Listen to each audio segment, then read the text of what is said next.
নতুন বছরটা মোটেও ভালো যাচ্ছে না বলিউড সুপারস্টার সাইফ আলী খানের। নিজ বাড়িতে হামলার শিকার হয়ে ভর্তি ছিলেন হাসপাতালে। সেখানে 5 দিন চিকিৎসার পর বাড়ি ফিরেছেন। এই অবস্থায় তার নিরাপত্তা আরও জোরালো করা হচ্ছে।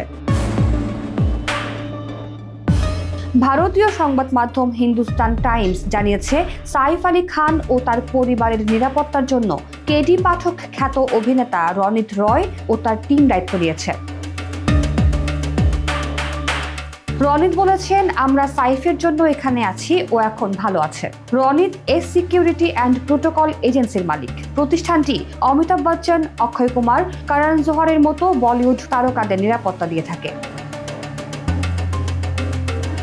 21 জানুয়ারি হাসপাতাল থেকে বাড়ি ফিরেছেন সাইফ। নিজ গাড়িতে করে ব্যান্ড্রার বাড়িতে ফেরেন তিনি। চিকিৎসকরা জানিয়েছেন, আপাতত ভালো আছেন অভিনেতা, তবে তার অস্ত্রোপচার হওয়ার পর পুরোপুরি সুস্থ হতে আরও কিছুদিন সময় প্রয়োজন। তাই কিছুদিন বিশ্রামে থাকতে হবে এই অভিনেতাকে।